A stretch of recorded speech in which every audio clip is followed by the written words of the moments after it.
Bonsoir à tous. Désolé pour ce petit retard, nous avions un souci technique. Donc, nous démarrons en 10 minutes de retard. Écoutez, nous sommes ravis de vous accueillir pour vous présenter tout l'intérêt du private equity, et notamment tout l'intérêt du private equity avec Altaroc. Et donc, nous avons la chance ce soir d'avoir un des deux fondateurs d'Altaroc et gérant, Frédéric Stollard. En quelques minutes, je vais vous présenter quand même qui nous sommes. Madeleine Finance, nous sommes en fait une structure family office intégrée à un groupe de courtage qui a pour vocation à assurer essentiellement des entreprises familiales dans le secteur de la distribution automobile notamment. Et Madeleine Finance a été créée en fait pour accompagner ces chefs d'entreprise, les dirigeants, les cadres dirigeants et puis un peu plus largement une population de familles ou de professions libérales sur un segment de clientèle plutôt haut de gamme qui peut avoir un intérêt notamment pour cette classe d'actifs.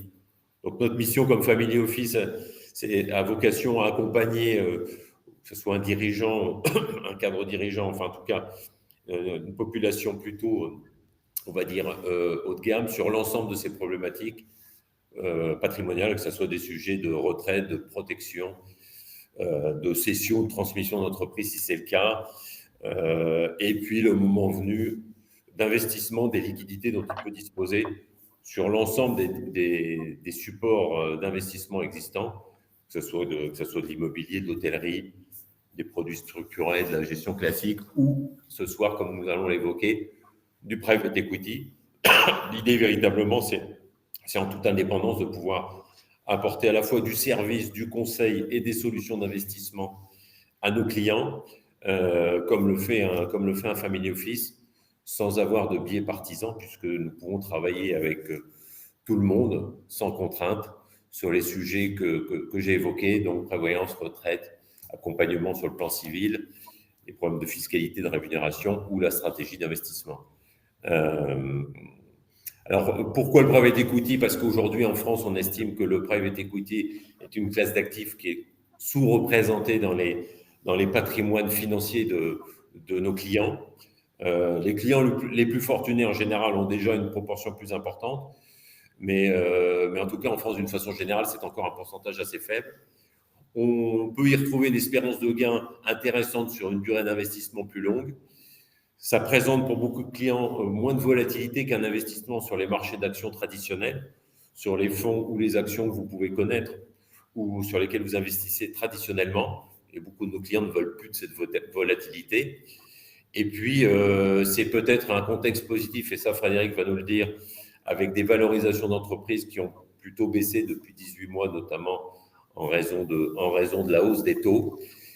Et donc, ce soir, on a décidé, nous, de vous présenter Altaroc, qui est l'un de nos partenaires privilégiés en matière de private equity, puisqu'en le sélectionnant, on a estimé qu'on avait en face de nous deux fondateurs, Frédéric vous se représentera, mais extrêmement reconnus dans le monde du private equity et de l'investissement pour leur expérience et leur expertise sur ces domaines-là, que leur solution d'investissement qui donne accès aux plus grands fonds de private equity auxquels on n'a traditionnellement pas accès est une opportunité dans chacun de leurs millésimes.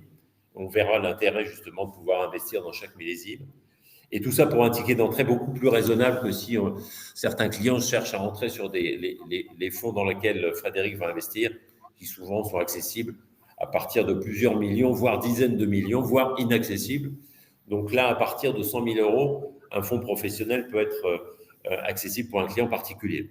Et puis, on le verra, c'est la possibilité d'investir chaque année dans un nouveau millésime avec à l'intérieur des nouveaux fonds, des nouveaux gérants que Frédéric et Maurice Génaud et leurs équipes ont sélectionnés. Donc voilà, je passe la parole à Frédéric pour entrer dans le vif du sujet. Merci Jean-François. Est-ce que tu m'entends bien? Très bien. Parfait. Alors,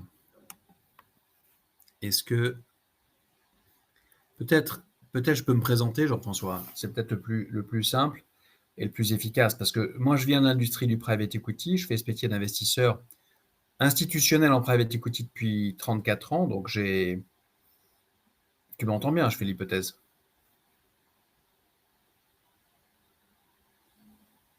Voilà, je fais ce métier d'investisseur en private equity depuis 34 ans. J'ai J'ai une formation d'ingénieur à la base. J'ai fait l'école centrale Supélec. J'ai ensuite travaillé au GIAT Industrie comme ingénieur de l'armement. Je suis parti ensuite faire un MBA aux États-Unis, à la Wharton Business School. Et en sortant de la Business School fin 90, j'ai rejoint l'industrie du private equity, dans laquelle j'opère donc depuis 34 ans maintenant. J'ai démarré dans un grand fonds européen qui s'appelle Apax Partners. J'y ai passé 4 ans. J'ai ensuite été recruté par un des plus grands fonds américains de private equity qui s'appelle Warburg Pincus. J'y ai passé 8 ans. Et j'ai ensuite été recruté début 2001 par 2 familles industrielles, une famille belge qui s'appelle Albert Frère, une famille québécoise qui s'appelle la famille Paul Desmarais, pour lancer et créer une nouvelle famille de fonds de private equity que nous avons appelé Sagard et que j'ai fondé avec ces 2 familles et dirigé pendant 20 ans. Nous avons levé un premier fonds de 600 millions en 2001, un fonds d'1 milliard en 2006 et un troisième fonds d'1 milliard en 2013, avec pour ambition d'accompagner des ETI francophones de taille moyenne qui valaient entre 100 et 500 millions, de les accompagner en capital comme investisseurs majoritaires et de les aider à changer de braquet de taille grâce à l'apport de nos capitaux et de notre expertise industrielle et stratégique. J'ai monté ces 3 fonds avec l'aide de 25 familles francophones de premier plan, parmi lesquelles je dirais Dassault, Peugeot, Arnaud, Bouygues, Cellière, Mérieux, Foriel d'Estezay, des familles qui avaient évidemment envie de faire de très bons retours sur investissement, mais qui avaient aussi envie d'apporter leur contribution, de donner un sens à ce qu'elles faisaient, en apportant le bénéfice de leur réseau d'affaires à des ETI francophones qui voulaient changer de braquet. Et notre ambition, c'était d'aider une ETI championne régionale à devenir championne nationale, ou une ETI championne nationale à devenir championne européenne, ou d'une championne européenne faire une championne mondiale. Voilà, c'est ce que j'ai fait pendant 20 ans. J'ai déployé 2,6 milliards de fonds propres et les équipes, j'ai recruté 48 personnes. Nous avons livré 22% de rendement net moyen par an, net de tout frais. Et sur les 3 millésimes, en moyenne, 2,25 fois la mise, net de tout frais aux investisseurs. Voilà. J'ai fait ça pendant 20 ans. Je suis parti il y a 3 ans pour une raison simple. Les 2 familles qui m'avaient embauché il y a de ça presque 24 ans maintenant n'avaient pas envie d'ouvrir le capital de la société de gestion. Et elles étaient ravies de me payer très bien, mais en très bon salaire, très bonne participation à la plus-value, au carried, mais elles ne voulaient pas ouvrir le capital de la société de gestion. Et moi, j'avais plus envie, à 54 ans à l'époque, de n'être qu'un employé salarié, même très bien payé. Et donc, je voulais absolument accéder au capital de la société de gestion que j'avais créée de toutes pièces. Et ces familles n'étaient pas disposées à ouvrir ce capital. Donc, je suis parti en très bons termes avec elles parce que, philosophiquement, je n'étais plus aligné en termes de vision sur le capital. Voilà. Alors, je suis parti avec une idée très claire en tête. Je voulais ouvrir le meilleur du private equity institutionnel à des clients privés. J'avais fait un constat simple, mes 3 banques privées n'offraient pas de private equity du tout.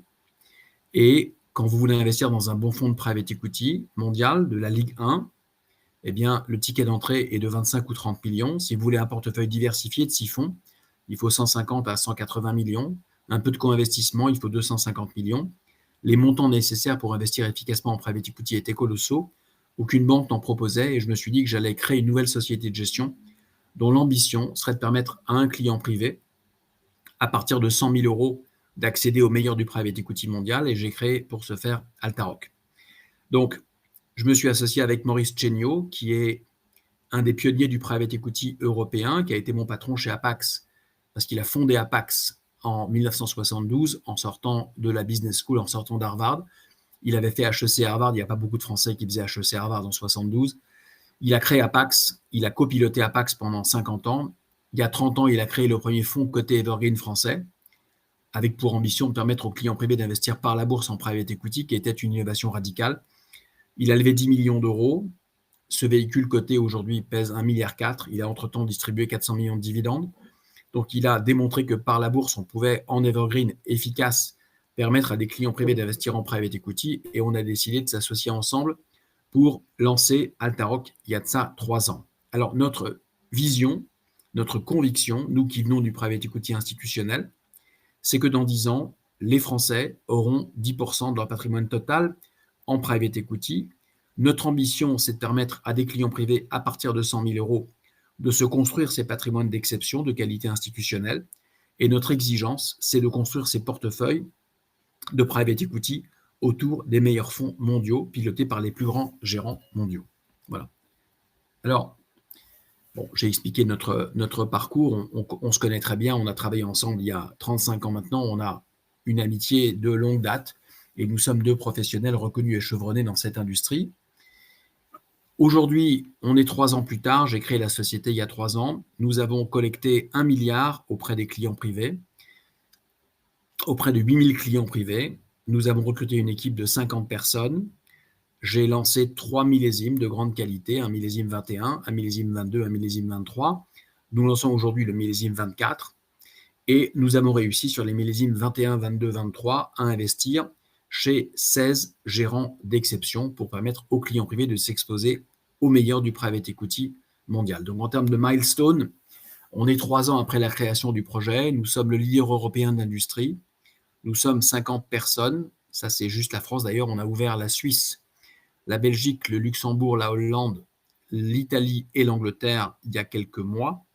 Et nous sommes, avec l'équipe internationale, une 60aine de professionnels. Ça fait de nous la plus grosse équipe spécialisée en Europe sur ce marché. Et avec 1 milliard collecté et 8000 clients à date, nous sommes un des plus gros opérateurs sur ce marché. Voilà. Alors, notre proposition de valeur, elle est multiple. Et je dirais la proposition de valeur Altharock, elle tourne autour de 4 piliers. La première, c'est que le private equity est une classe d'actifs très performante, on va en parler ce soir. La deuxième, c'est que nous proposons aux clients privés, par le biais de leur CGP ou de leur multifamily office, des portefeuilles clés en main de qualité institutionnelle. La troisième, c'est qu'on permet aussi aux clients privés de se bâtir, de se construire une dotation efficace en private equity sur la durée. Et je vous montrerai tout à l'heure comment, au-delà de nos propres millésimes, on peut les manipuler, les utiliser pour se construire une dotation efficace sur la durée, en vue de se construire comme les plus grands institutionnels, des rentes par exemple, qui permettent de se construire des retraites prévisionnelles. Et enfin, je vous montrerai tout l'écosystème digital qu'on a créé pour que vous, clients privés, profitiez de la quantité d'informations importantes qu'on met à votre disposition. Alors, sur le private equity et comment ça fonctionne. Alors, je dirais, le private equity, c'est assez simple. Hein, ça consiste à investir au capital de sociétés non cotées. Private equity, c'est un terme anglais parce que toute l'industrie du private equity est née aux États-Unis il y a 60 ans. Private equity veut dire capital détenu en des mains privées. Il s'oppose au public equity, qui est le capital détenu en des mains publiques, c'est-à-dire les sociétés cotées. Alors, si je dis investir au capital de sociétés non cotées, vous allez me dire, alors, moi qui suis investisseur au capital de la société de mon cousin, de mon frère, de mon ami, j'en fais. Oui, vous en faites certainement. Ce sont des montants modiques au regard de la taille de l'industrie. 99% du private equity mondial aujourd'hui est financé par des institutionnels, des caisses de retraite, des fonds de pension, des compagnies d'assurance vie et des banques pour leurs fonds propres. Donc, ces investisseurs-là confient des capitaux à des sociétés de gestion, à des gérants. Ces sommes sont encapsulées dans des fonds de private equity avec comme ambition d'investir au capital de sociétés non cotées et d'en générer une plus-value lorsque ces participations seront vendues. Ces fonds sont en général déployés sur 5 ans et ces participations sont vendues 5 à 7 ans après leur investissement, ce qui fait que ces fonds vivent en général à peu près 10 années. Alors, le potentiel du marché du private equity, il est très important parce qu'aujourd'hui, la plupart des très belles sociétés privées dans le monde ne sont pas cotées.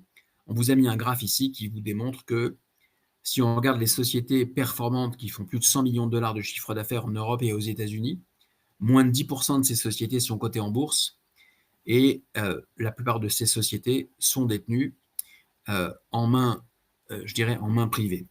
Le marché du private equity aujourd'hui, il est encore faible au regard de la taille des marchés cotés. Le private equity, c'est à peine 10% de la taille des marchés cotés mondiaux. Et le private equity ne fait que croître en taille et en valeur depuis plus de 40 ans. Donc, c'est un marché immense, très grand, qui ne fait que croître et qui représente encore aujourd'hui un montant infinitésimal rapporté à la taille des marchés cotés. Alors, il y a 4 segments sur ce marché du private equity. Quand je dis private equity, j'entends par là investissement au capital de sociétés non cotées. Donc, ce qui n'est pas du private equity et qui est du private asset, c'est la dette privée, l'infrastructure, l'immobilier, l'impact. Ça n'est pas du private equity, ça c'est du private asset. Le private equity, c'est l'investissement au capital de sociétés non cotées. Donc, ça regroupe 4 typologies de fonds. Les fonds de venture qui investissent dans des sociétés très jeunes, qui ont un business plan ambitieux, qui ont un produit, un concept, un service ou une technologie prometteuse et qui cherchent des capital risqueurs pour les accompagner. C'est une typologie d'investissement assez risquée. Plus de la moitié des sociétés font faillite ou en fait ne voient même pas le jour au bout de 5 ans. Donc c'est un segment du marché dont le couple rendement-risque est adapté à des institutionnels dont la durée d'investissement est longue, mais pas à des clients privés. Donc nous, Altaroc, nous n'investissons pas sur ce marché-là. Vous avez, lorsque les sociétés atteignent une certaine maturité et qu'elles atteignent, on va dire, 40 à 50 millions d'euros de chiffre d'affaires, qu'elles continuent à être en hypercroissance, un nouveau marché qu'on appelle le capital développement, en anglais le growth equity, qui consiste à lever des capitaux. En général, ce sont encore les entrepreneurs fondateurs qui le font, auprès de fonds de private equity minoritaires pour accompagner la croissance, sans recours à l'effet de levier, pour permettre à ces sociétés de se développer. Et ces fonds de private equity apportent expertise et ont un certain droit de gouvernance sur la société, mais un droit de gouvernance limité car ils sont minoritaires aux côtés des entrepreneurs fondateurs, hommes ou femmes, qui les ont lancés, ces sociétés. Lorsque les sociétés sont plus mûres, elles peuvent faire l'objet de, lorsque les sociétés sont sur des marchés moins croissants, en croissance moins forte, que les sociétés croissent à 5, 10, 15% par an et non plus à 50%, que leur rentabilité est devenue plus normative, qu'elles génèrent des cash flows importants, elles font l'objet d'opérations d'acquisition par des fonds, cette fois-ci en majoritaire, avec recours à l'effet de levier. Et on parle d'opérations de leverage buyout, de recours au levier, opération de capital transmission en français, c'est l'essentiel du marché du private equity. Nous sommes, nous, Altaroc, investis aux 2/3 sur ce marché du LBO et à hauteur d'1/3 sur ce marché du growth capital. Et vous avez enfin, lorsque les sociétés ont eu des difficultés, elles peuvent être acquises par des fonds de private equity dans un mode turnaround, donc les fonds essayent de les redresser, de les retourner. C'est une activité que certains fonds de private equity très expérimentés engagent. C'est une activité qui nécessite de la part des partenaires des fonds de private equity un engagement quasi opérationnel aux côtés des managers opérationnels des sociétés acquises. Et donc, c'est un métier assez sportif qui, là aussi, se traduit par des taux de casse importants. Sur un fonds de turnaround, vous avez une dizaine de lignes. 5 vont refaire faillite après avoir été acquises. 2 ou 3 vont rendre le cost. Et la question sera de savoir si les 2-3 dernières transactions du fonds permettront de faire 4-5 fois la mise pour que le portefeuille soit performant dans sa globalité ou pas. Donc nous, Altaroc, nous ne sommes pas présents sur ce marché du turnaround, du capital retournement, et nous ne sommes pas présents sur ce marché du capital risque non plus. Le gros de notre activité est positionné sur le LBO et sur le growth capital. Alors, il y a plein de raisons qui font que le private equity est plus performant que ne le sont les marchés cotés. Je reviendrai sur ce point tout à l'heure. Alors, en termes de performance, si on regarde sur 10 ans, 15 ans ou 20 ans, on vous a mis en jaune la performance des marchés cotés, en vert la performance, je dirais, des actifs privés généraux, donc il y a là-dedans la dette privée, l'infrastructure, l'impact, et en vert foncé la performance du private equity moyen mondial. Si on regarde sur les 20 ans passés, les marchés cotés à droite ont livré en moyenne à peu près 6% par an, le private equity 13,4% par an, le private equity a surperformé les marchés cotés de 7% par an tous les ans pendant 20 ans. C'est un écart de performance gigantesque. Je rappelle que sur 20 ans, 6% par an, ça fait 2,6 fois la mise, 13% par an, ça fait 12 fois la mise. Donc, le private equity a surperformé, quelle que soit la durée, la temporalité, quelle que soit la macroéconomie, la géopolitique et les régions, de très loin, les marchés cotés. Et cette surperformance a évidemment beaucoup motivé les institutionnels à y investir. Le private equity est aussi beaucoup moins volatile que ne le sont les marchés cotés. On vous a mis ici la performance moyenne du private equity sur les 24 ans passés. Et vous voyez que la plus mauvaise performance du private equity moyen mondial, elle se trouve en 2005, sur les 20 ans passés, à 8% par an de rendement du millésime 2005. Alors ce millésime 2005, il sera moins performant que les millésimes suivants parce qu'il a essentiellement déployé ses capitaux entre 2005 et 2008, ce qui était un haut de cycle des marchés, et il a vendu ses participations entre 2009 et 2014, qui était un bas de cycle des marchés.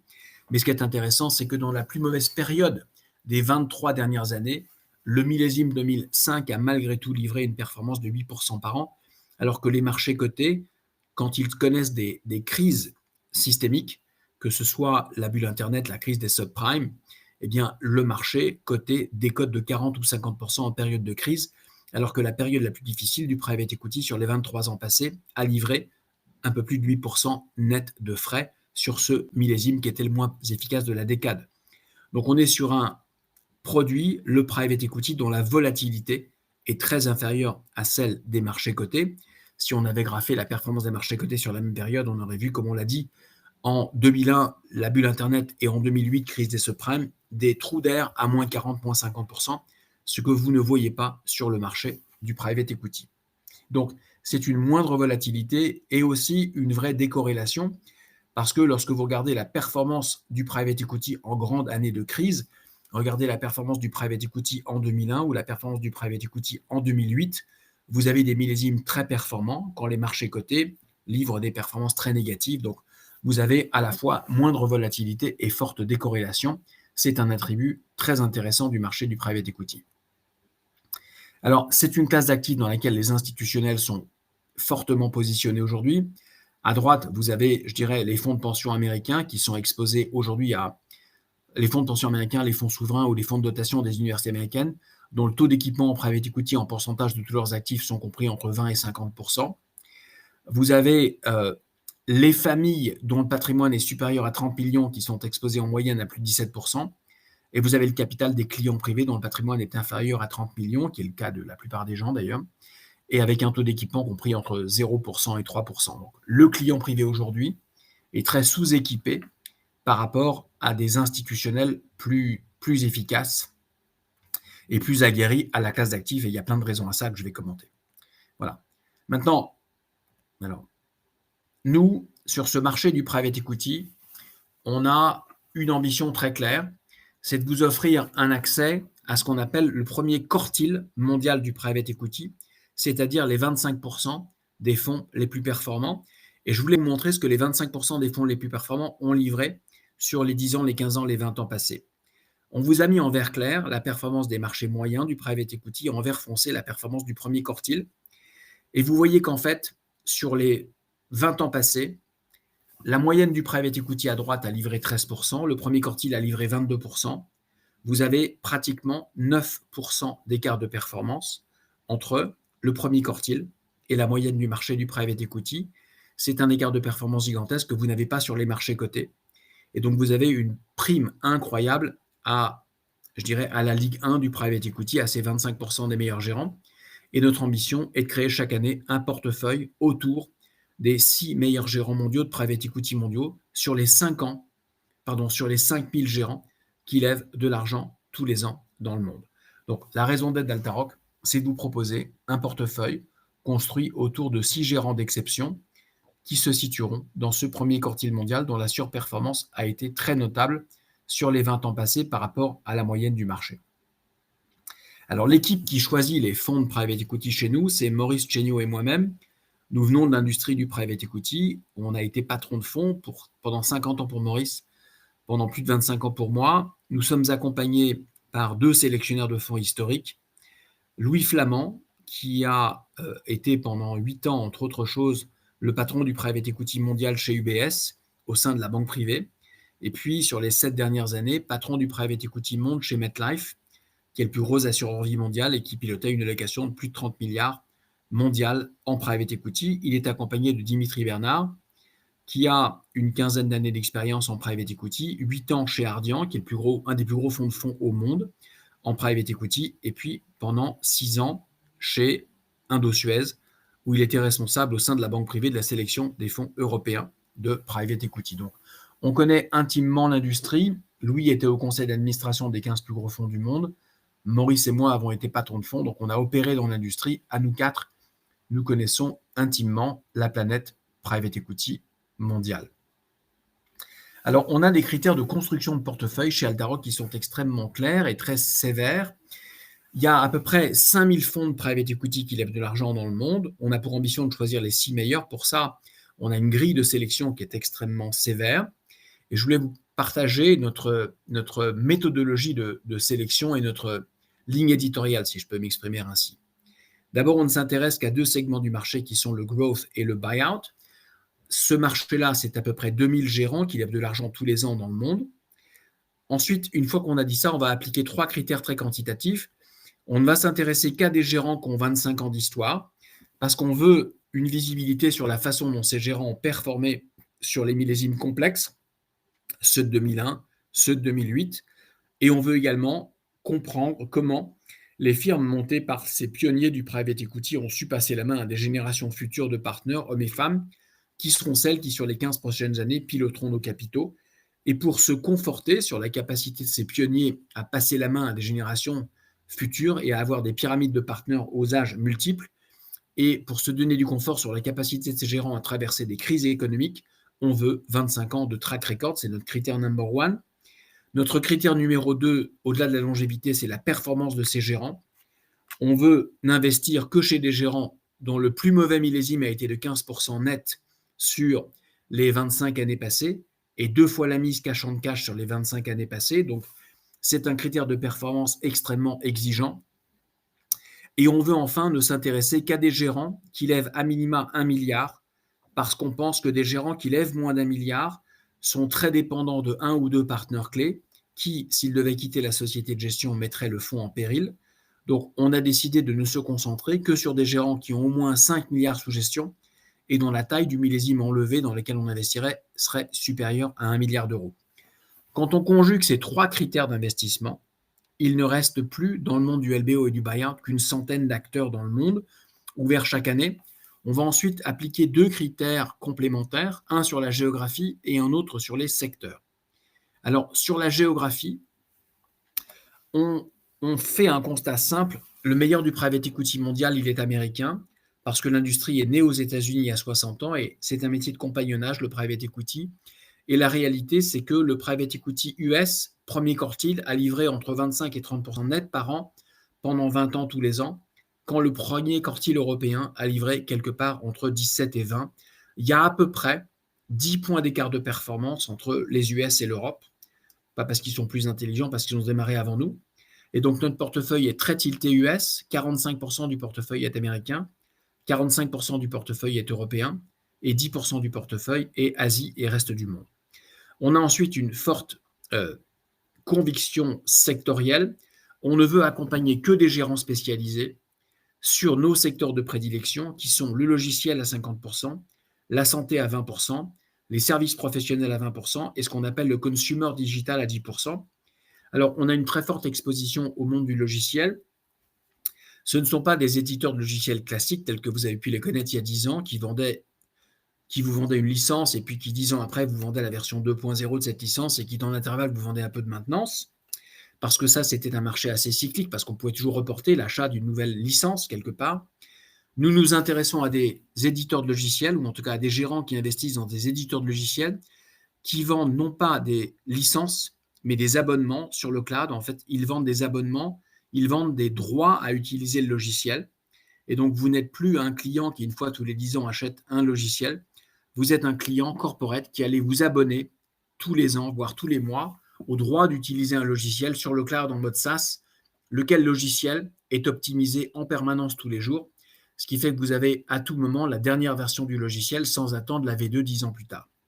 Ça permet à l'éditeur de logiciel de facturer des hausses de prix permanentes, de vous vendre des fonctionnalités nouvelles de façon régulière et de vous vendre ce qu'on appelle de l'upsell et du cross-sell. Et sur ce modèle des éditeurs de logiciels digitaux, sur le cloud en mode SaaS, vous avez l'émergence d'acteurs dont la croissance organique est aujourd'hui supérieure à 25%, la rentabilité structurelle supérieure à 45% et des niveaux de CAPEX extrêmement faibles, avec des taux de désabonnement inférieurs à 2% chez les clients. Donc vous êtes capable de bâtir des nouvelles rentes, quelque part des nouvelles rentes immobilières digitales, si je peux m'exprimer ainsi, et c'est un secteur que nous jugeons extrêmement attractif, raison pour laquelle on a surpondéré le portefeuille sur ce secteur-là du marché.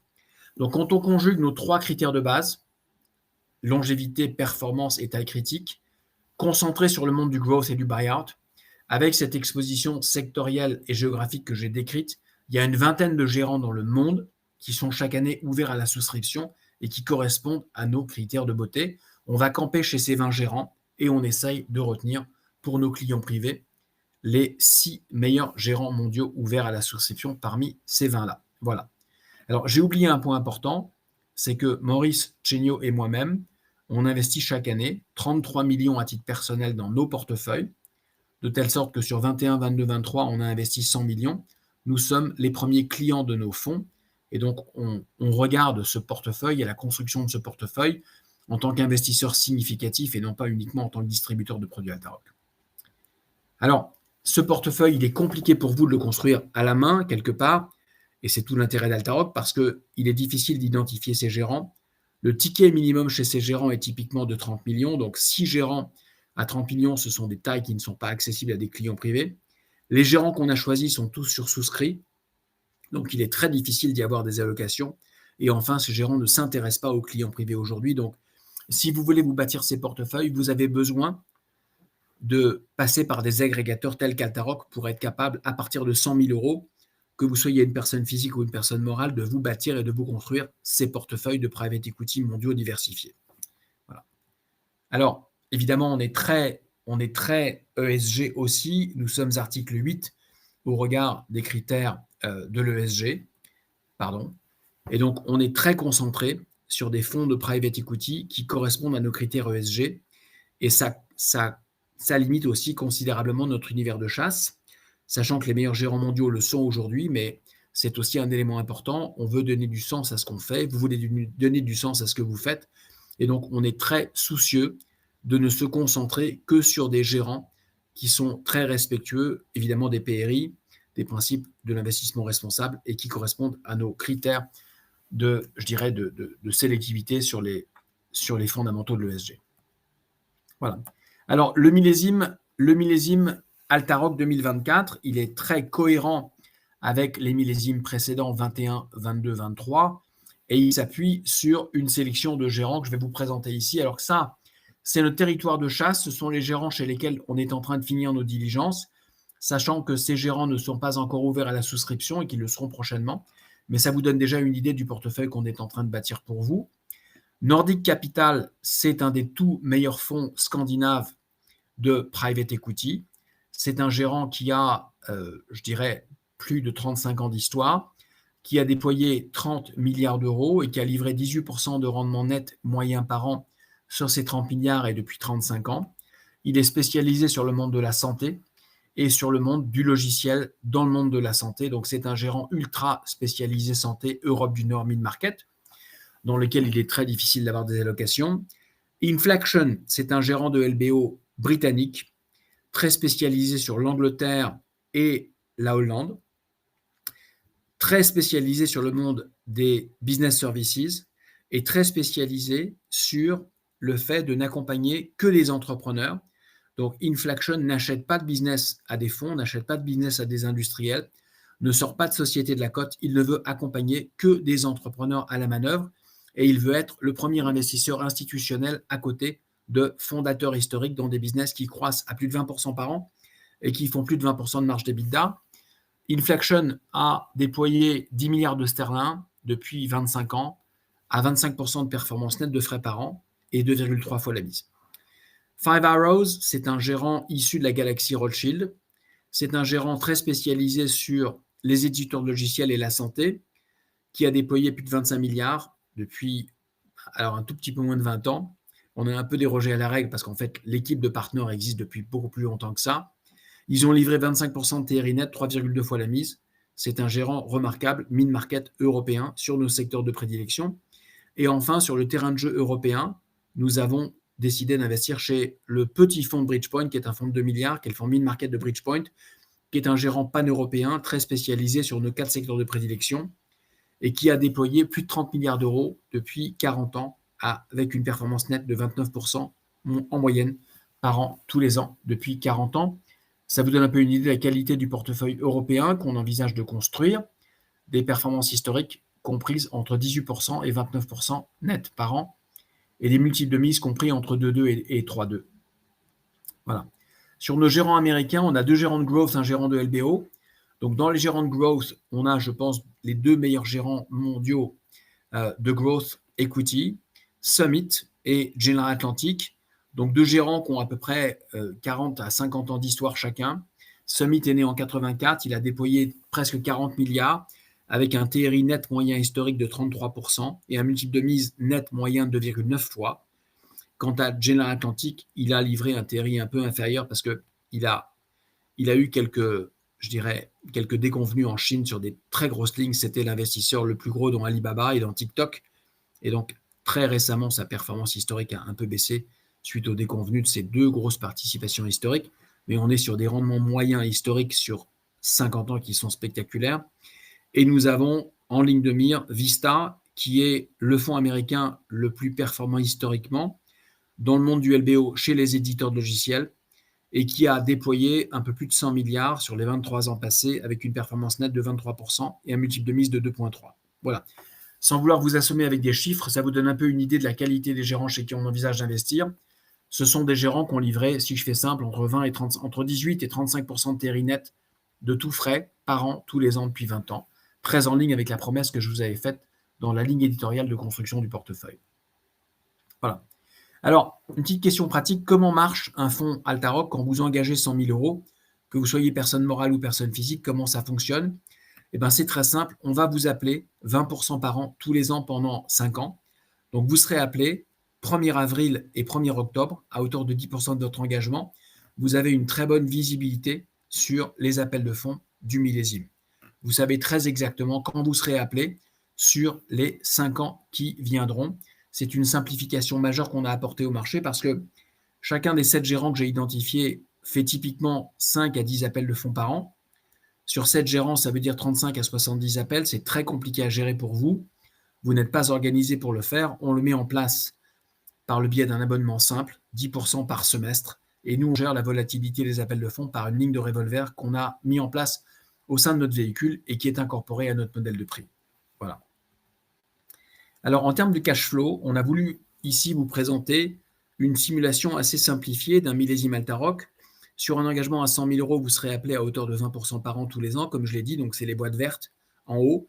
Et sur un millésime moyen, on a fait l'hypothèse, alors que nos gérants historiques ont plutôt livré 2,2 à 2,3 fois la mise et à peu près 22 à 23% de TRI en moyenne, on a fortement décoté cette performance historique pour vous présenter un modèle de cash flow calé sur la performance moyenne mondiale du private equity et non plus la performance du premier quartile.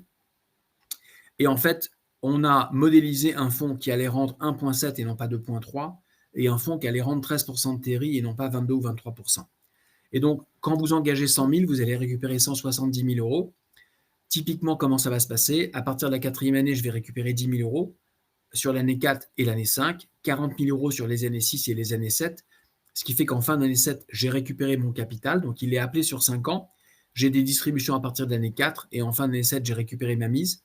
Et sur les années 8, 9, 10, j'ai récupéré ma plus-value de 70 000 euros à hauteur de 25 000 euros en année 8, 9 et 10. Voilà.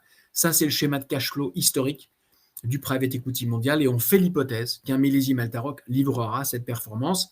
Encore une fois, historiquement, nos millésimes ont plutôt livré 2,2 à 2,3 et 22 à 23% net de frais et non pas 1,7 et 13%, mais c'est une approche prudente de l'industrie. Alors, en termes de frais, en termes techniques, nos millésimes, en termes de facturation, nous facturons pour un client qui engage 100 000 euros, on facture 2,5% par an sur l'engagement pendant 5 ans et sur l'actif net ensuite.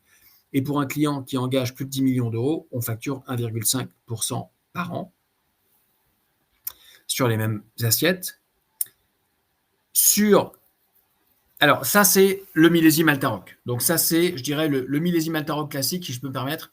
C'est cette molécule-là qui permet de faire 1,7 fois la mise, 13% de TRI, avec ce schéma d'engagement et de cash flow. Ce que je voudrais vous montrer maintenant, c'est ce qu'il se passe si vous décidez de faire, je vais prendre un exemple, un millésime Altaroc tous les ans pendant 20 ans. Je voudrais vous montrer ce qui se passe. Alors, je vais aller à l'essentiel.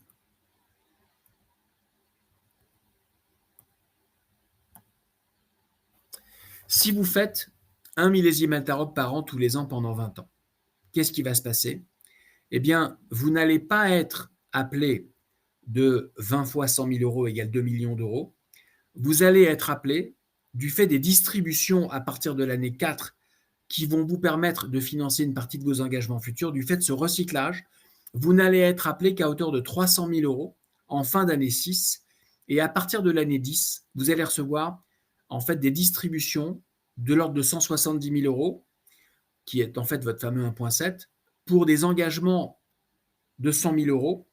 Et donc, vous aurez un flux net sur l'année de 70 000 euros. Vous aurez en fait, à partir de l'année 10, une rente permanente de 70 000 euros. Je m'explique. J'ai pris un engagement de 100 000 euros en année 1. Ça va me coûter en termes de décaissement 20 000 euros la première année et puis 20 000 euros la deuxième année. J'ai pris un deuxième engagement de 100 000 euros l'année 2. Eh bien, en année 2, j'ai un engagement de 20 000 euros la première année qui, conjugué à l'appel de fonds de l'année 2 du millésime 1, me conduit à 40 000 euros d'appel de fonds l'année 2, etc. Donc, en année 3, je suis appelé à 60 000, en année 4 à 80 000, en année 5 à 100 000. Et sur les années suivantes, je ne suis plus appelé qu'à 100 000 parce que les appels de fonds du millésime 1 ont été totalement éteints. Bon.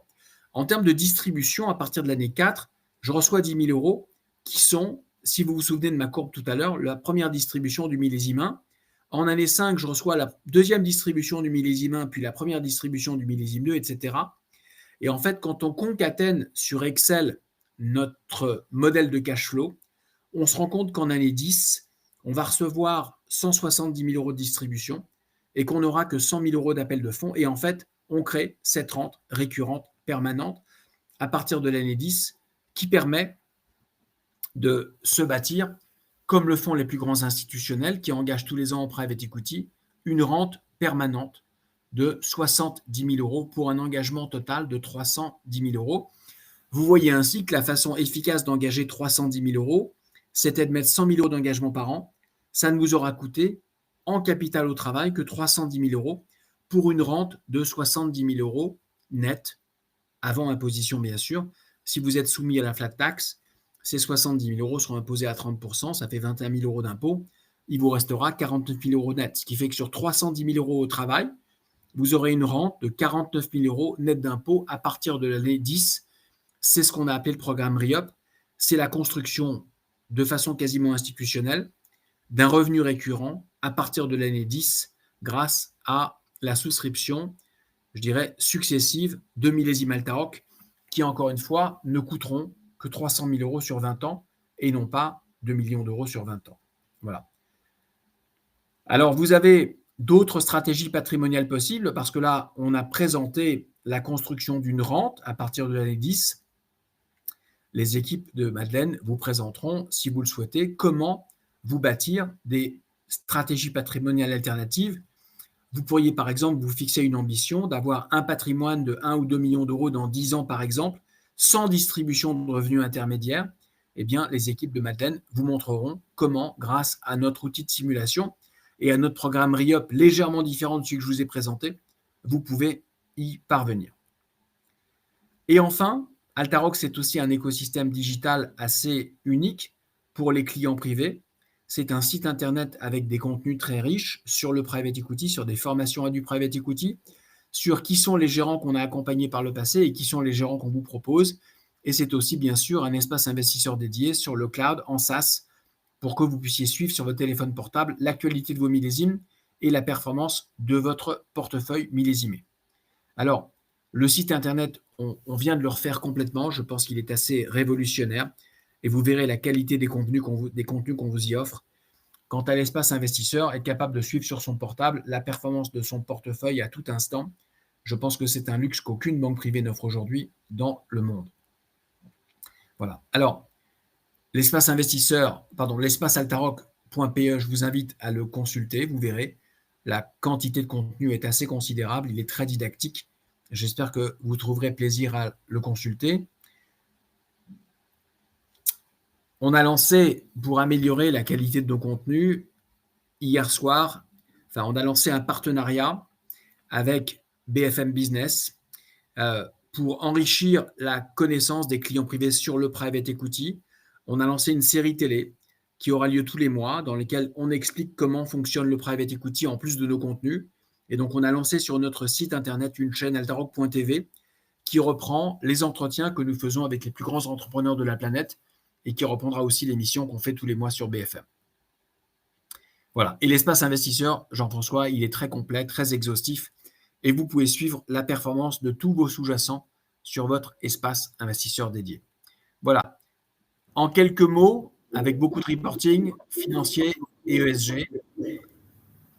Voilà en quelques mots, Jean-François, ce qu'on a construit chez Altaroc. Merci Frédéric de cette présentation. J'espère que ça aura éclairé notre auditoire qui peut être déjà averti ou non sur le sujet du private equity. C'est vrai que c'est un vaste sujet, mais que tout le monde ne connaît pas encore, malheureusement. Donc, on sera bien évidemment à votre disposition pour répondre à vos questions ou en direct ou dans un deuxième temps. Mais je crois qu'il faut vraiment se pencher d'une façon générale en termes d'investissement financier sur la classe d'actifs du private equity. Ne pas en avoir, je pense que stratégiquement, d'un point de vue patrimonial, c'est une erreur à 10 ans et plus. Le faire avec Altaroc, c'est effectivement, comme l'a dit Frédéric, avoir accès à des gérants auxquels quasiment personne, sauf des grands institutionnels, n'ont accès. Donc avoir effectivement chaque année 6 des meilleurs gérants du premier quartile, je pense que c'est une opportunité assez exceptionnelle. Et en investissant chaque année cette enveloppe, pour ceux évidemment qui le peuvent et qui le souhaitent, de 100 000 euros ou plus, mais enfin c'est des tranches de 100 000 euros, peut se permettre de se constituer à terme un portefeuille très diversifié, puisque c'est 6 gérants différents chaque année. Et au-delà de ça, effectivement, une création de valeur, une création de flux de revenus futurs avec, par le biais des cash flows, un décaissement bien moins important que ce qu'on pourrait supposer en se disant il faut que j'investisse pendant 20 ans 100 000 euros par an. J'aurais pas 20 millions, 2 millions à investir. Mais comme il y a un remboursement qui intervient dès la 5e année sur chaque millésime, ça permet évidemment d'avoir un effort, on va dire, de trésorerie beaucoup moins élevé. Quelques petites questions peut-être assez classiques, Frédéric, qui peuvent répondre aux interrogations de certains de nos clients et auditeurs.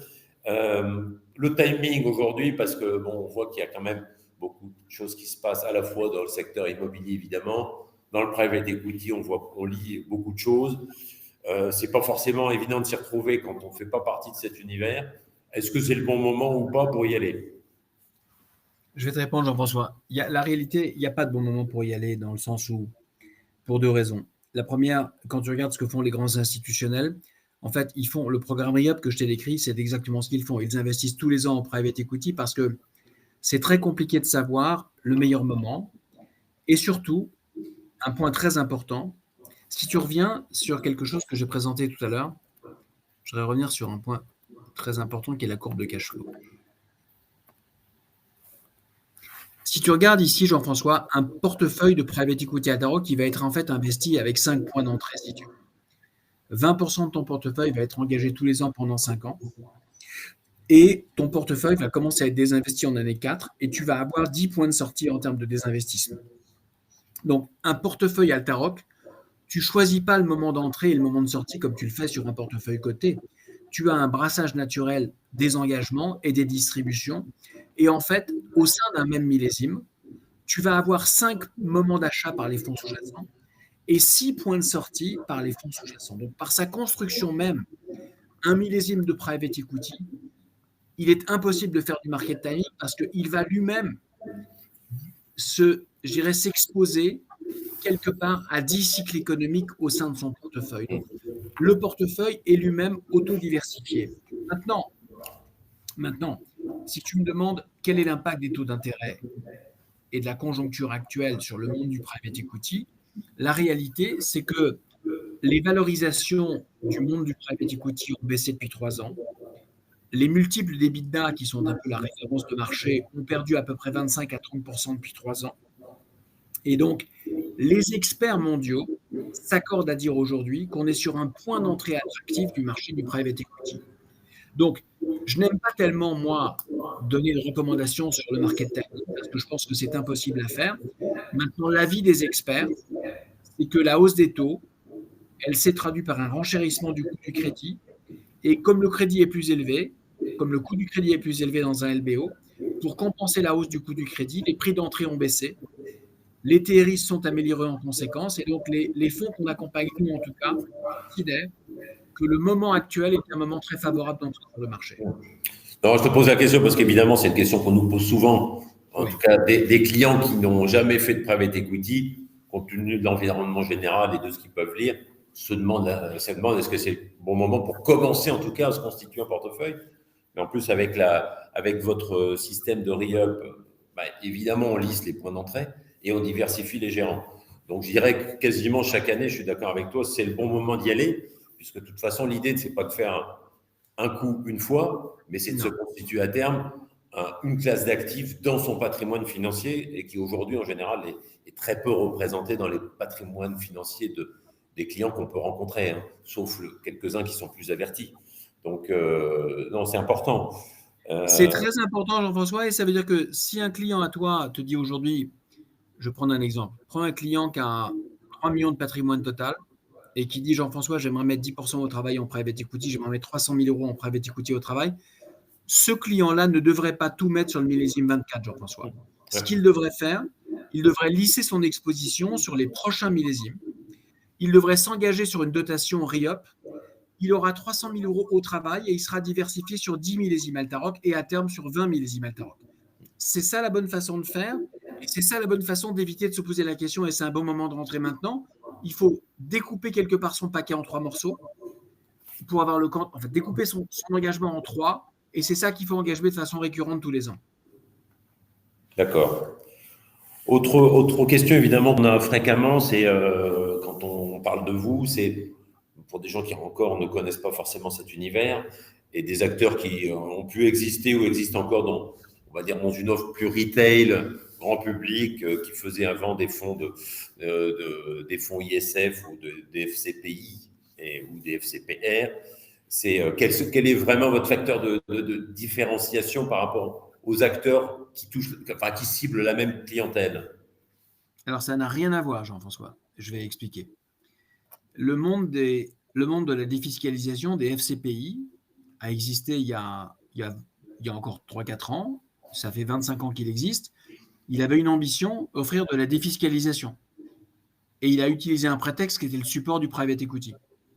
Son ambition n'a jamais été de faire des très bons retours sur le private equity, c'était d'offrir un avantage fiscal en l'attachant à du private equity. Ce n'était pas, si tu me permets l'expression, du vrai private equity. Le private equity, et en général, il faisait des opérations que les grands fonds ne voulaient pas faire.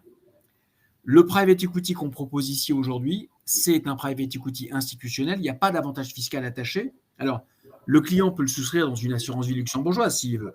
Il peut défiscaliser, en tout cas, il peut reporter l'imposition en le souscrivant en tant que personne morale ou personne physique dans un contrat de Capilux où on est référencé partout au Luxembourg. Mais on est ici chez un produit pur private equity, 100% private equity, dans lequel ton client, à partir de 100 000 euros, sera engagé dans un portefeuille de 6 gérants d'exception dans lesquels les plus grands fonds souverains, les plus grands institutionnels se bagarrent réellement pour rentrer aujourd'hui. Ça n'est pas du tout, Jean-François, la même nature de support. Pas du tout. Non, je sais bien. D'ailleurs, moi, j'en ai jamais fait pour mes clients, mais c'est souvent le client qui a un compte dans une banque, c'est souvent la façon dont on lui fait aborder le private equity. C'est par une offre de cette nature, très retail, très chargée en frais à l'entrée et en frais de gestion. Et puis avec une sortie où on sait très bien que le but n'est pas d'aller chercher de la performance, mais d'offrir un avantage fiscal au client. Et s'il retrouve sa mise, ça sera déjà le bout du monde. Donc, ce que je peux quand même dire, Jean-François, pour répondre à sa question de façon un peu globale, Maurice et moi, à titre personnel, sur 21, 22, 23, on a mis 100 millions dans nos produits. Je peux t'assurer qu'on n'a pas fait ça pour des avantages fiscaux. On a fait ça parce que patrimonialement, c'est pour nous la meilleure façon de déployer nos capitaux personnels. Voilà. On a construit un portefeuille. Le client Madeleine aura ici un portefeuille de qualité équivalente, voire supérieure, pour 100 000 euros, en tout cas à partir de 100 000 euros, à celui des plus grands institutionnels mondiaux. C'est ça qu'on a fait ici. Tout à fait. C'est pour ça qu'on a choisi de travailler avec vous. Hein. Mais j'essayais juste de donner un éclairage à des clients qui n'ont pas forcément l'habitude de se voir offrir ce type de solution et qui ont pu avoir un abord du private equity on va dire, par le mauvais bout de la lorgnette et avec des produits qui n'ont effectivement rien à voir. Tu as bien parlé de l'appel de fonds parce que souvent, quand on parle d'un minimum de 100 000 euros, pour certains clients, ça ne pose pas de problème, pour d'autres, ça peut être une somme déjà importante. Donc, ce qui est très important, c'est que ça n'est pas appelé évidemment en une fois, mais mais sur 5 ans. Donc, l'effort de trésorerie est extrêmement lissé. Il faut vraiment l'avoir en tête parce que et ça permet de se projeter justement sur un investissement récurrent chaque année dans chaque millésime. J'insiste bien dessus, même si tu l'as développé ce point, parce que c'est très différent d'un investissement sur des marchés cotés, hein, où on met ce qu'on a évidemment en cash disponible sur son compte. Là, on se construit un portefeuille à terme avec des décaissements successifs. Donc, c'est vraiment Tout à fait. C'est vrai. Alors, c'est vrai, Jean-François, sur un millésime, et c'est vrai sur le programme REAP, parce que même là, si tu veux, si tu regardes la mécanique de ton client qui voudrait exposer 300 000 euros au travail en private equity, on va mettre 6 ans à mettre ce capital au travail. Et on va le mettre sur la durée, de façon régulière, en exposant ton client à différents millésimes, donc en lissant son exposition à différents cycles macroéconomiques. D'accord. Autre question qu'on a parfois, mais bon, de toute façon, tu l'as évoqué, c'est la différence qu'on peut avoir entre les TRI des fonds sous-jacents, qui effectivement font rêver, et bien rappeler que le TRI que vous prenez, vous, dans vos simulations, dans vos hypothèses, c'est un TRI moyen du marché du private equity. Hein. Tout à fait, Jean-François. Je le rappelle, j'insiste un peu dessus parce que j'ai déjà eu la question de dire pourquoi il y a ce décalage. C'est parce que votre hypothèse ne part pas de l'historique de performance des fonds dans lesquels vous investissez. Le problème, Jean-François, c'est que on est chez des gérants qui, historiquement, ont livré, tu l'as vu tout à l'heure, entre 18 et 30% de TRI net. Je ne peux pas te dire raisonnablement que c'est ma vision de là où le private equity premier quartile atterrira sur les 10 ans prochains. Je t'ai présenté ici une vision prudente sur un portefeuille diversifié et je t'ai mis comme attente de rendement la moyenne mondiale historique, sachant que nos gérants sont champions du monde de private equity, premier quartile mondial, et qu'historiquement, ils ont à peu près livré 10% de TRI de plus que ce que je t'ai mis ici. Mais néanmoins, Jean-François, alors il y a l'effet de nos frais, mais ce n'est pas les 10 points d'écart, il y a 2 points sur nos frais, donc on t'a mis quelque part une attente de rendement beaucoup plus prudente que la performance historique, en se disant raisonablement, demain, le private equity verra probablement une contraction de ses performances. Et alors, ce n'est pas certain, mais nous, on préfère donner une vision prudente de l'avenir, surperformer les attentes et non pas sous-performer les attentes. Donc, nous, en tout cas, Maurice et moi, sur un portefeuille mondial diversifié, avec un taux de risque extrêmement faible, accéder à une performance de plus de 13% de rendement net de frais, ça nous paraît à titre personnel magnifique. Ah non, je suis tout à fait d'accord avec toi. Hein. C'est pour lever la question que peuvent se poser certains clients parfois, c'est de se comprendre le 13 par rapport au fonds sous-jacent.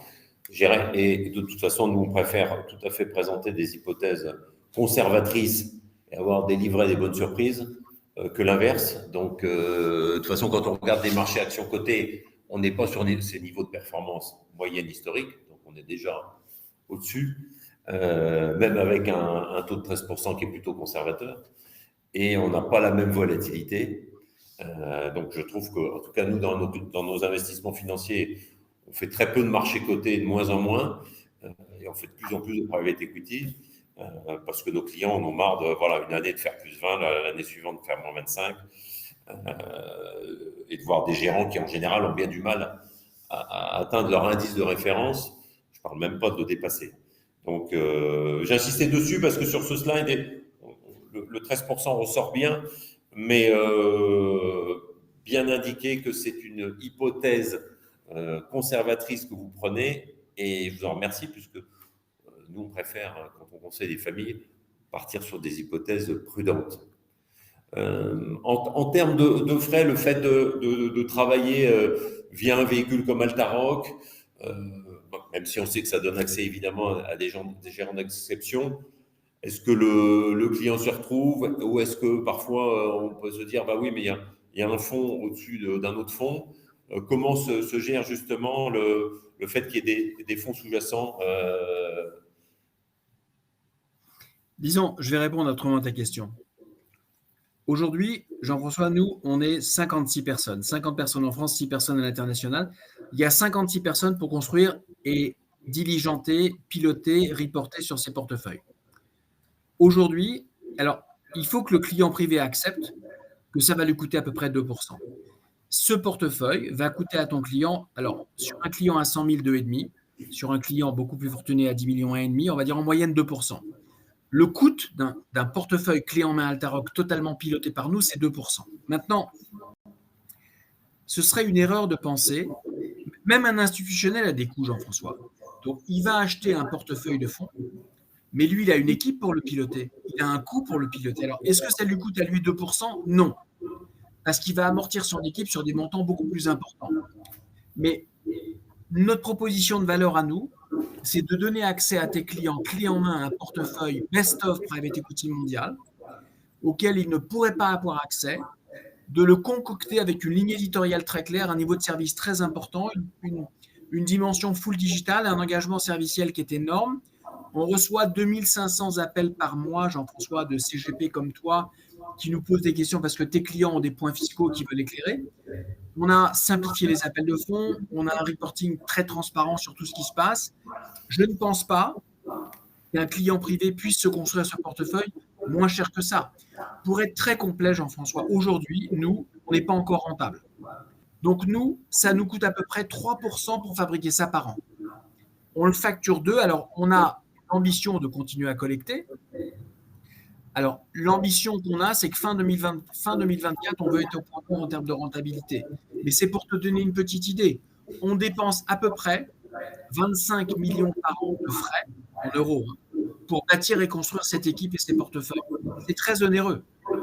Ah non, mais je pose la question parce que je fais l'avocat du diable et puis c'est évident. Oui, il n'y a pas de problème. Mais les auditeurs te la posent, mais moi je suis très confortable. La question est légitime. Aujourd'hui, pour se bâtir un portefeuille de cette qualité-là, les 10 plus grandes familles françaises ont des équipes de 20 à 30 personnes. Alors, tu me diras, si elles investissent chacune 500 millions par an, ça leur coûte moins cher. Oui, un peu moins cher. C'est vrai. Et là, ton client va payer le coût du retail. Ça va lui coûter entre 1,5 et 2,5% pour se bâtir ce portefeuille, tout frais compris, Jean-François. Ah non, mais moi, je suis très confortable quand un client me pose la question sur je dirais de toute façon, sur la valeur qui est délivrée. Parce que je dis toujours que le problème n'est pas la question des frais, quel que soit l'investissement, c'est la valeur qu'on en attend à la sortie. Donc, je dirais l'objectif qui est recherché en termes de performance. Parce que tu as des très mauvais fonds d'actions classiques qui prennent 2% de frais de gestion par an, qui fassent mieux ou moins bien que l'indice, et pour la plupart font moins bien que l'indice. Donc, moi, je suis très confortable pour donner accès à des clients privés à 6 des meilleurs gérants mondiaux chaque année, avec ce niveau de frais. De toute façon, le TRI cible que tu évoques est un TRI net. Donc, absolument, c'est un TRI net de tout frais. Voilà. Encore une fois, Maurice et moi, c'est le prix qu'on paye. On paye ces niveaux de frais-là. On est pari passu avec tes clients et on investit à titre personnel 33 millions dans le fonds 24. Voilà. Et on aura investi 33 millions. En fait, on a fait re-up. Je vais être très clair. On s'est fait notre re-up à nous. Et nous, notre niveau d'engagement annuel moyen, c'est 33 millions. Non, mais de toute façon, c'est important. Bon, c'est assez traditionnel dans l'univers du private equity, mais pas forcément dans ces proportions-là. Exactement. Mais qu'on ne retrouve pas d'ailleurs dans la plupart des gestions de fonds cotés, où les gérants ne mettent pas 10% de la levée de fonds annuelle ou de la collecte, pour parler de fonds traditionnels, de leur patrimoine personnel dans leur propre fonds. Donc, il n'y a pas le même alignement d'intérêts que chez vous, où Maurice et toi investissez comme les clients. Donc, vous partagez la même conviction dans ce que vous faites, puisque vous y consacrez une part significative de votre patrimoine chaque année. Absolument. Voilà. On est absolument, Jean-François. On fait ça d'abord pour nous, et en fait, on invite des clients dans nos deals. Et alors, je vais dire une chose. C'est ça aussi qui avait motivé Maurice, parce qu'il n'aurait pas pu faire tout ça sans l'apport des clients privés, parce que on a quand même besoin d'une taille critique importante, même nous, si tu veux. Donc, la réalité, c'est que pour se bâtir un portefeuille de qualité équivalente à Altaroc, il faut au moins 250 millions par an. Sinon, nous n'y arrivons pas. Donc, on a besoin de mutualiser. Maintenant, ça coûte de l'argent. Ça nous coûte aujourd'hui à peu près 3% pour faire tout ce qu'on fait. Au fur et à mesure de la collecte, ça va baisser, notre prix de revient. Mais aujourd'hui, on n'est pas encore assez rentable. Il y a un point peut-être pour finir, avant d'éventuelles questions des auditeurs, mais que tu as déjà évoqué dans d'autres présentations, c'est l'engagement que vous prenez vis-à-vis de ces gérants cibles, puisque vous engagez sur des montants d'investissement d'une collecte que vous n'avez pas forcément encore réalisée. Et c'est ça qui vous permet de rentrer là où d'autres n'arrivent pas à rentrer, puisque vous allez vous engager sur des montants peut-être entre 50 et 100 millions. Comment ça se passe concrètement, justement, l'engagement que vous prenez pendant la levée de fonds que vous faites vis-à-vis de ces gérants qui sont plutôt inaccessibles? Ça se passe que Maurice présouscrit à titre personnel. Et ça veut dire que si jamais je ne collectais pas les montants que j'envisageais de collecter, c'est Maurice qui garderait les sommes. Donc, c'est aussi très important, Jean-François, et ton point est très, très, très important. Ça veut dire qu'aujourd'hui, pour être capable de construire ce portefeuille, on doit s'engager avant même d'avoir fait la collecte. Voilà. Donc là, on va, dans les 3 prochains mois, prendre 3 ou 4 engagements. Le fonds est neuf. On les fera parce que Maurice est capable de dire « Fred, si tu ne les vends pas, je les garderai ». Donc, ça donne encore une autre idée, si tu veux, de la qualité de l'engagement qu'on prend. C'est-à-dire qu'en fait, notre prise finale à Maurice et à moi, elle sera 33 millions. Si tout se passe bien, si je devais collecter un peu moins que prévu, Maurice serait collé avec un peu plus que ça. Ouais. Donc, ça veut dire que quand on regarde un fonds, Jean-François, Maurice se dit, c'est un fonds dans lequel Fred et moi, on va investir 33 millions, mais peut-être que je devrais en garder un peu plus si Fred n'est pas assez efficace. C'est pour ça que je voulais souligner le point, c'est qu'il faut avoir d'autant plus de conviction dans les fonds que vous sélectionnez, que vous êtes potentiellement en capacité de devoir prendre une partie à titre personnel si vous ne collectiez pas ce que vous avez prévu de collecter. Donc, absolument. C'est à la fois une conviction parce que vous investissez dans votre propre fonds, mais vous engagez auprès des fonds tiers d'apporter ce que vous avez dit que vous apporteriez. Alors, je n'ai pas en tête, j'ai cité 50 dans 100 millions, j'ai plus en tête les engagements que vous prenez. Non, mais c'est plus que ça, Jean-François, c'est beaucoup plus que ça parce que je pense qu'on sera engagé avant le mois de juillet sur 4 gérants à hauteur de 60 millions chacun, ça fait 240 millions et on n'aura pas collecté ces montants-là à fin juillet. Je pense pas. Donc Maurice, il prend des engagements de contrepartie de plus de 200 millions par millésime. Historiquement, il a bien fait parce que j'ai presque tout vendu. Et à la fin de chaque millésime, on prend 33 millions d'engagements fermes, nous deux. Mais il démarre avec un engagement personnel beaucoup plus élevé. Oui, il démarre un peu avec une page blanche, donc il faut après que la cagnotte se remplisse. Juste peut-être rappeler sur les premiers millésimes, la croissance de la collecte par millésime, pour montrer justement le mouvement d'entraînement que vous avez eu autour de votre offre très innovante sur le marché du private equity. Oui, j'ai démarré la collecte du premier millésime Altaroc en 2021, fin 21. J'ai démarré le 15 octobre 21 avec un premier millésime. On s'était fixé une ambition de collecte en 8 semaines, entre 15 octobre et 15 décembre. Et je travaillais à l'époque avec une quinzaine de CGP qui étaient très motivés par Altaroc et qui m'avaient dit en 8 semaines, Fred, on peut collecter 1 million chacun. J'avais dit à Maurice, si on collecte 15 à 20 millions, ce sera magnifique. Et on a collecté 270 millions en 8 semaines. Malheureusement, je n'avais pas réservé assez de papier chez les gérants, donc on a capé le fonds à 185 millions. Et donc, on a collecté 270 et on n'a pu servir que 185. En 8 semaines, c'était déjà un montant très important. L'année suivante, on a démarré la collecte de notre fonds 22 en avril, 1er avril 22, 31 mars 23. J'ai collecté un peu moins de 500 millions. Et l'année dernière, entre le 1er avril 23 et fin mars 24, on a collecté 350 millions. Alors, un tout petit peu moins, Jean-François, que l'année précédente, pour une raison simple. Il y a quand même eu une conjoncture macroéconomique un peu plus compliquée, je dis la vérité. Il y a eu une guerre en Ukraine, il y a eu une guerre au Moyen-Orient. Il y a des taux d'intérêt qui étaient très élevés sur les comptes de dépôt à terme. Donc, il y a pas mal de clients qui étaient en mode attente. Et puis, ce n'est pas tellement ça le sujet, c'est qu'on a introduit le concept de re-up et on a recommandé à nos clients de ne pas investir les 300 000 euros qu'ils comptaient mettre en 2023, mais de les lisser sur 3 millésimes. Et on a au moins 100 millions d'euros de collecte que nous avons recommandé à nos clients de ne pas engager en 2023, mais d'engager de façon lissée dans les millésimes futurs parce que c'était meilleur pour eux, Jean-François. Donc, on leur a recommandé, si tu veux, de faire des choses qu'on faisait nous, Maurice et moi. Donc voilà, on a collecté un peu plus d'1 milliard sur 2 ans et demi. C'est beaucoup, c'est 1 milliard, près de 8 clients privés. On est de loin le plus gros acteur, le plus organisé, le plus industriel, avec 50 personnes en France. Donc, on a 10 personnes dans l'équipe commerciale, on a 8 personnes au service client. Notre service client prend 2500 appels par mois, 150 appels jour.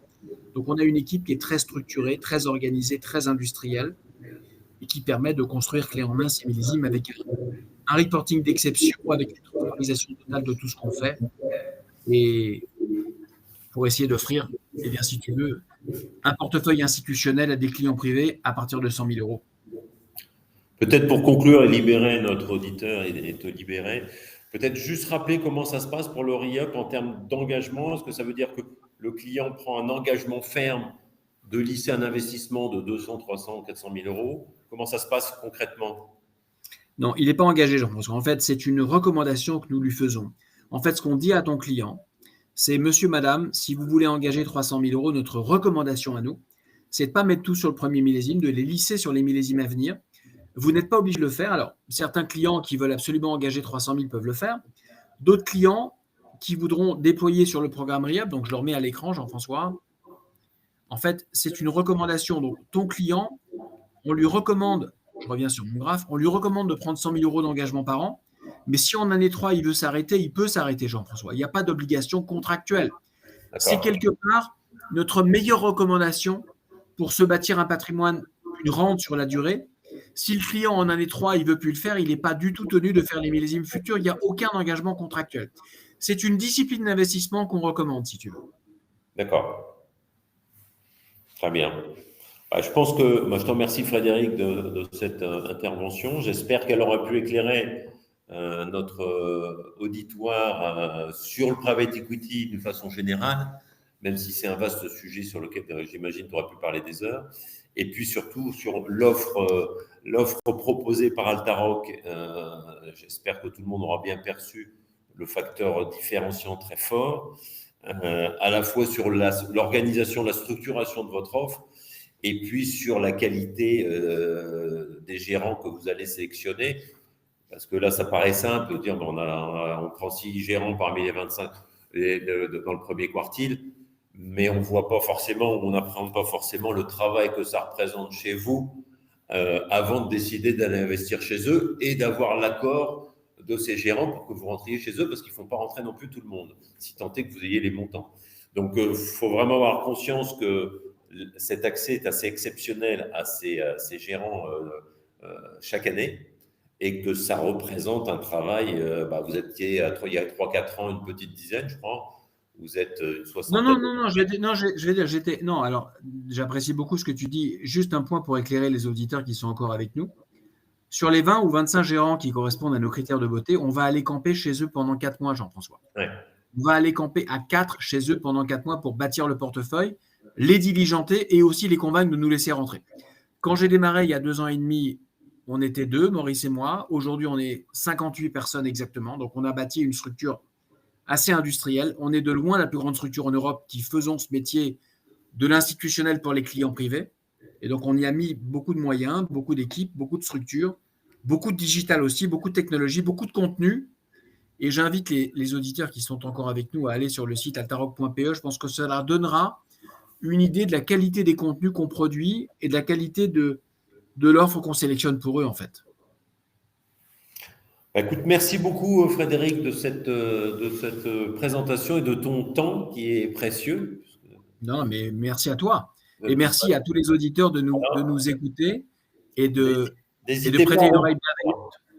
Le replay sera adressé par mail à ceux qui s'étaient inscrits, et certains qui n'ont pas pu participer. Ceux qui le souhaitent peuvent bien évidemment revenir vers nous, Madeleine Finance, pour avoir plus de détails, rentrer un petit peu dans le cœur du réacteur d'Altaroc, et puis voir comment ça peut s'intégrer dans votre patrimoine financier. Donc, on vous enverra à ceux qui ont évidemment donné leur accord pour que leurs coordonnées soient communiquées. On vous enverra également un mail à côté pour que vous n'hésitiez pas à revenir vers nous pour creuser. Quel est le closing du millésime 2024 en fait? On a un premier closing, Jean-François, qui a lieu fin juin. Et donc, après ce premier closing, il y aura des frais complémentaires. Il y a une prime quelque part pour ceux qui s'inscrivent un peu tôt. Donc, il y a pas de prime de souscription jusqu'à, et Olivia le sait mieux que moi, jusqu'à fin juin, je crois. Donc, il y a un intérêt à souscrire avant fin juin, avant le premier closing. En fait, la prime, effectivement, qui est ensuite, c'est pour ne pas défavoriser ceux qui ont fait le choix de rentrer tout de suite. Donc, Exactement. sinon, tout le monde attendrait le dernier moment pour le faire. Donc voilà. Par N'hésitez souci pas. d'équité, par souci d'équité vis-à-vis des souscripteurs, on a 4 closings. Et donc, sur ce millésime 2024, il y a 4 closings. Ceux qui rentrent les premiers n'ont pas de frais. Ceux qui rentreront plus tard, au closing successif, paieront des frais de 3 à 5 qui ne vont pas à Altaroc, évidemment, qui vont aux primo-souscripteurs. Donc, il y a une prime, Jean-François, aux primo-souscripteurs. Les souscripteurs ultérieurs verseront cette prime aux primo-souscripteurs pour qu'il y ait une justification à rentrer plus tôt dans le millésime. Et puis aussi pour réserver sa place, parce que sinon, il n'y aura peut-être plus de place. Tout à fait. Bon, bah, écoute, merci beaucoup, Frédéric. Merci à tous. Et puis, bah, à très bientôt. On reste à votre disposition si vous le souhaitez. Bonne soirée. À bientôt. Merci à toi. Merci.